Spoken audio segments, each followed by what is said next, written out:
In the 20th century, a philosophical revolution came along that tried to argue that our faith was, well, literally nonsense.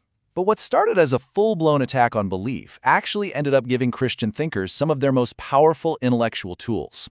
Today, we are going to dive into that incredible story, a journey from a crisis of meaning to a total rebirth of confident, rational theism. I want you to really think about that question. Imagine someone telling you that this core statement of our faith is as meaningless as just making random sounds. That was the challenge. In the early 20th century, a powerful group of philosophers basically argued that if you can't test a statement in a lab, it's just empty noise. And as you can imagine, this threw theology into a very serious crisis. So, here's our roadmap for our time together. We're going to start with that crisis of meaning.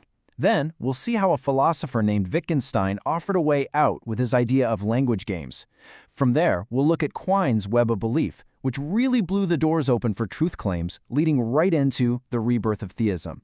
And, most importantly, we'll land on how you can use all of this in your ministry today. Let's get started.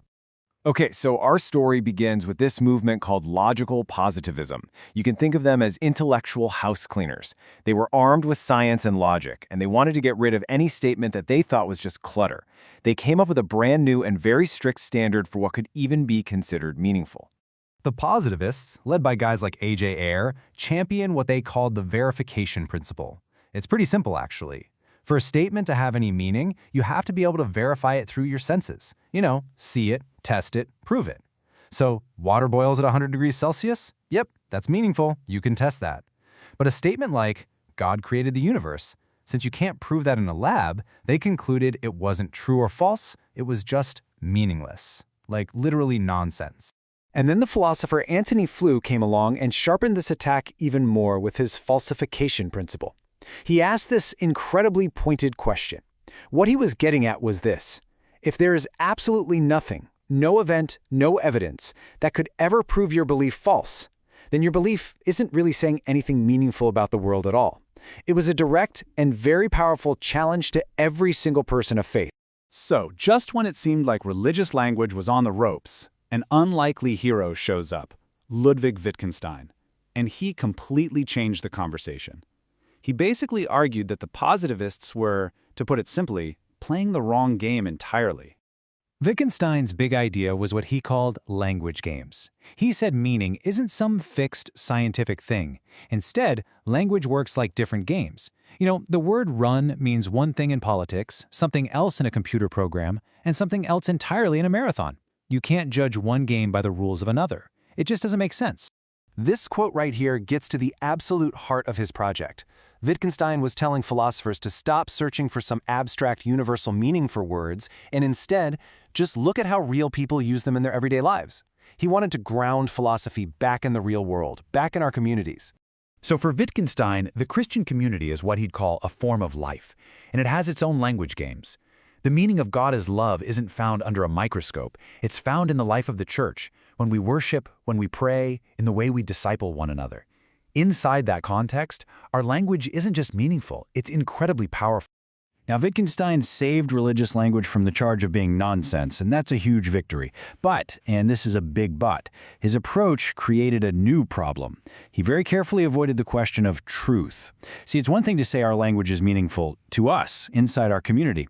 It's something else entirely to claim that it's actually true about the way the world really is. And that brings us to our next major thinker, W.V. Quine. Now, Quine didn't just challenge the positivists. He basically took a sledgehammer to the very foundation of their entire way of thinking. And in doing that, he opened the door for theologians and philosophers to start talking about truth again. You see, the positivists absolutely depended on this rigid separation between two kinds of truth. Analytic truths, things that are true just by their definition, like all triangles have three sides. And synthetic truths, things that are true because you observe them, like the sky is blue.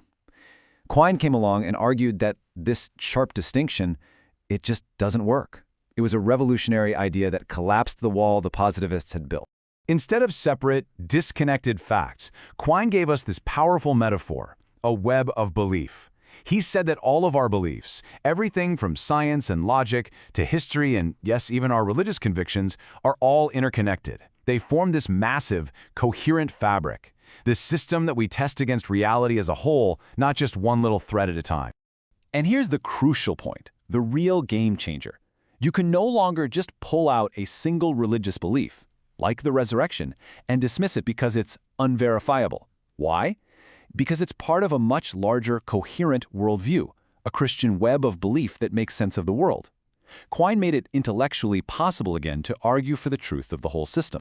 So with all this philosophical groundwork laid by Wittgenstein and Quine, the stage was set for an absolutely astonishing comeback. A new generation of brilliant Christian philosophers stepped right into the academic arena, and they started using the very tools of analytic philosophy to make a positive, rigorous case for the truth of theism. Two giants really emerged, and they represented two powerful strategies. On one side, you have Alvin Plantinga, who defended the rationality of belief in God. On the other, you have Richard Swinburne, who argued for the probability that God exists. Both of them used impeccable logic to rebuild the intellectual foundations of our faith for the modern world. Plantinga's concept of a properly basic belief was a total game changer. He argued that for many people, belief in God can be a foundational starting point, something you don't need to prove with other arguments. It's just like your belief that other people have minds or that the world wasn't created 5 minutes ago with fake memories. You don't need a complex proof. It can be a perfectly rational foundation for your entire web of belief. The impact of this was just enormous. Plantinga, Swinburne, and many others made the philosophy of religion a highly respected discipline again. They proved that you could be a person of deep faith and a first-rate, analytically sharp philosopher. They showed that Christian theism wasn't something to be embarrassed about in the university. It was a robust, compelling, and intellectually defensible worldview. Okay, this history is fascinating, right? But what on earth does it mean for you as future pastors and leaders right here in Nigeria? Well, it means that you have inherited an incredible intellectual toolkit to serve the church. Let's make this really, really practical. So here are 4 tools you can put in your ministry toolbox. First, use Wittgenstein. Remind people that the language of faith, the language of a sermon, of testimony, has its own profound meaning and its own rules. Second, use Quine's web to show that Christianity isn't just a collection of random beliefs, but a complete and coherent way of seeing all of reality. Third, use Plantinga to assure your congregation that their faith, often born of a real experience of God, is rational and warranted. And fourth, use Swinburne's approach to build that cumulative case to show how everything, from the universe to our own sense of right and wrong, points back to a creator. The bottom line is this. We no longer have to be on the defensive. Thanks to these thinkers, we can confidently proclaim a faith that speaks to the deepest needs of the human heart and satisfies the sharpest demands of the human mind. So, I'll leave you with this final thought. The most aggressive intellectual attack on faith in modern history not only failed, it backfired. It ended up strengthening the church's intellectual arsenal. So the question for you now is, how will you pick up these tools? How will you use them to build up the church and confidently share the truth of the gospel with your generation?